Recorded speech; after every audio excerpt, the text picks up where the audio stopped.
안녕하세요. 보타임의 미국 소식입니다. 페이스북도 많이 시청해 주시기 바라겠습니다. 10월 27일 헤드라인 뉴스를 전해 드리겠습니다. 보타임의 미국의 많은 억만장자들이 미현실 소득세 때문에 지금 골머리를 앓고 있습니다. 조 바이든 행정부가 미현실 소득세라는 명목으로 아직까지 주식이나 채권 등으로 소유하고 있는 현금화가 되지 않은 소유자산에 대하여 소득세를 매기기로 결정을 하고 지금 입안을 하고 있습니다. 이에 대하여 일론 머스크가 지금 단단히 화가 났습니다. 그는 나는 회사에서 실제로 이론도 받지 않고 있습니다. 스탁옵션으로 주식을 갖고 있지만 그것은 내년 하반기나 돼야 판매가 가능하고 대부분 묶여 있습니다. 그런데 이렇게 부자에 대한 미현실 소득세를 때리게 되면 저희들 같이 스탁옵션으로 가지고 있는 사람들은 아주 취약합니다 하고 하소연을 하고 있습니다. 미현실 소득세에 대하여 또한 공화당은 거대한 관료제를 만들고 있으며 투자를 위축시킬 수 있다고 반대를 하고 있습니다. 일론 머스크의 예를 들어보면 테슬라, 스페이스X, 보링 컴퍼니 등의 모든 주식을 거의 다 일론 머스크가 개인이 소유하고 있는 것으로 지금 밝혀지고 있는데, 이럴 경우에 일론 머스크와 같이 회사 주식을 많이 소유한 사람일수록 더욱더 불리한 효과가 나타나게 되어 있습니다. 올해 초 퍼블리카가 입수한 유출된 세금 문제에 대한 내용을 살펴보면 일론 머스크나 제프 베이조스 아마존 회장의 경우에는 재산의 대부분을 주식으로 보유함으로써 세금을 그간 납부하지 않고 왔습니다. 그러나 이렇게 소유 미현실 소득세라는 것이 신설됨으로써 이들은 주식을 팔든 안 팔든 그 가치에 대하여 소득세를 내야 되는 것으로 나타나 특히 취약한 것으로 여겨지고 있습니다. 특히 테슬라의 경우에는 월요일 헐츠가 10만 대의 전기 자동차를 주문함으로써 시가총액이 지금 1조 원을 돌파하고 있습니다. 최근 5년간에 약 주가가 25배가 뛴 테슬라이기도 합니다. 자, 일론 머스크가 이 낭만을 어떻게 헤쳐나갈지도 궁금합니다. 지금 일반적으로 추정할 때는 2014년부터 18년까지 일론 머스크가 연방세를 납부하지 않았다고 전해지고 있습니다. 재투자를 하고 디덕을 받음으로써 연방세의 납부를 회피하여 왔던 것이죠. 그러나 이렇게 미현실 소득세에 대한 과세가 됨으로써 일론 머스크가 지금 예상되어지는 세금은 약 400억 달러에 이른다고 합니다. 전 세계 억만장자들이 그간의 조세를 회피하여 오다가 이번에 조 바이든 행정부가 미현실 소득세를 실시함에 따라서 진퇴양난에 부닥치고 있습니다. 과연 이런 아이디어를 내는 싱크탱크는 어디에 속해 있는지 궁금하기도 합니다. 다음 소식입니다. 조 바이든에 대하여 기자들이 국경 문제를 어떻게 생각하느냐고 하니까 조 바이든 대답이 걸작입니다. 자기가 기후 문제나 기타 문제로 너무나 바빠서 국경을 방문할 시간이 없다고 합니다. 차로 국경을 방문하는 것도 아니죠. 에어포스 1을 타고 가면 35분이면 국경에 도착을 하고, 또한 현양에 간다 하더라도 1시간이면 충분합니다. 둘러보는데 한두 시간, 서너 시간만 내면 충분하나 그는 시간이 없다고 지금 핑계를 대고 있습니다. 맨 처음에는 국경을 개방하고 그 국경 문제에 자기는 벗어나기 위하여 카말라 해리스를 국경 문제 총괄 황제로 임명을 했죠. 카말라 해리스 그때 당시에 한 말이 기억이 납니다. 내가 왜 독박 쓰는 일을 합니까? 하고 안 갔습니다. 카말라 해리스가. 자, 떠밀어넣어도 안 가는 카말라 해리스가 버티니 조 바이든이라도 가야 되는데 조 바이든 가지 않고 있습니다. 시간이 없다는 거죠. 근데 아이스크림 가게는 종종 들리고 특히 자기 고향인 달라웨어에는 그간 7차례를 방문하였습니다. 멕시코에 나가 있는 특파원들의 보고에 따르면 그 캐러반들 중에 상당히는 동양인이라고 합니다. 그런데 들어보면 중국 액센트가 나온다고 하니 이게 어찌된 일입니까?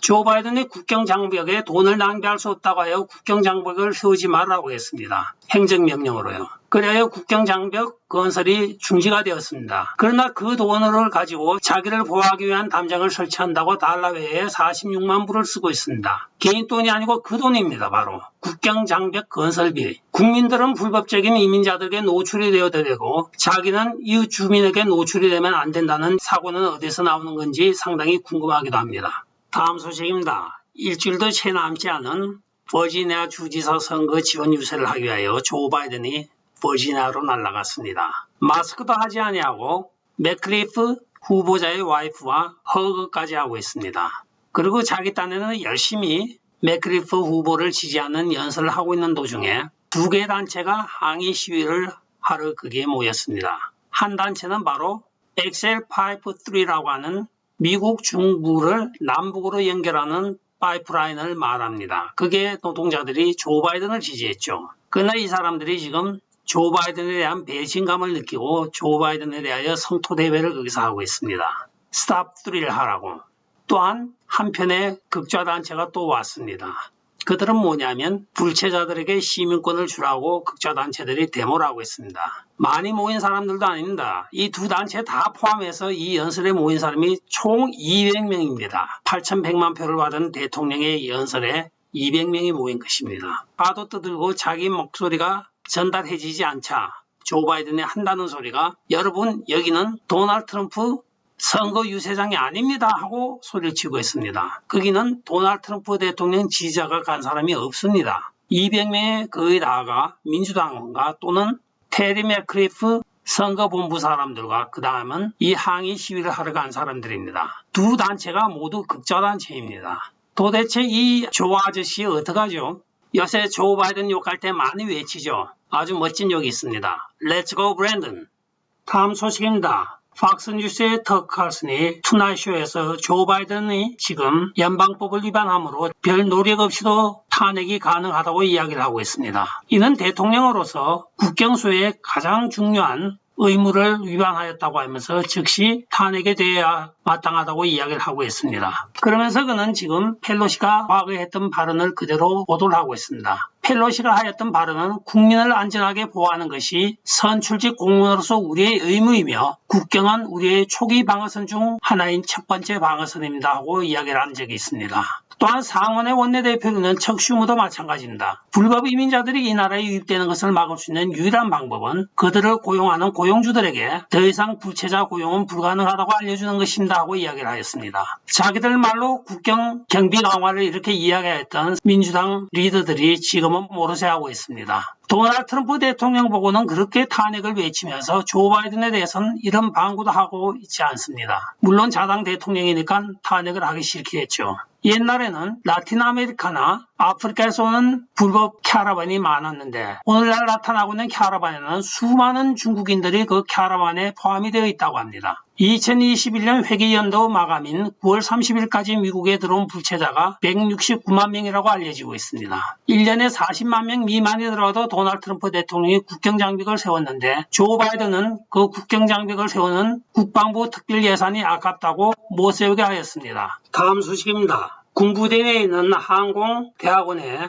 재직하고 있는 교수가 중국 관리들과의 관계를 숨겼다가 지금 FBI에 의하여 체포되어 5년형을 앞두고 있습니다. 알라바마 몽고메리에 있는 맥스웰 공군기지 안에는 에어월 칼리지라고 하는 대학원 코스가 있습니다. 현역 파일로트들이 대학원 코스와 박사 코스를 밟는 학교로 유명합니다. 여기에 장 샤오밍이라고 하는 중국계 미국인이 교수로 재직하고 있습니다. 그러나 군인은 아닙니다. 이 장 샤오밍의 민감한 항공 정보를 빼내기 위하여 중국 관리들이 접근을 하였습니다. 서로가 유대관계를 가지고 여러 회동도 하였지만 이 장 샤오밍을 1차에 FBI가 신문을 한 적이 있습니다. 그때 장 샤오밍은 그런 관리들과 전혀 관계가 없다고 거짓 진술을 하였습니다. 그러나 최근에 많은 항공 정보가 중국으로 넘어간 것이 발각이 되어 역조사를 해본 결과 이 교수를 통하여 많은 정보가 넘어간 것이 확인이 되었습니다. 그래야 지금 FBI에서는 일단 이 장 샤오밍 교수를 허위 진술 혐의로 지금 구속을 하였습니다. 일단 허위 진술 혐의만 가지고도 5년의 징역이 가능하다고 오늘 발표가 되고 있습니다. 다음 소식입니다. 한국에 부채 도사가 있다고 하면 미국에는 잭 돌시 도사가 있습니다.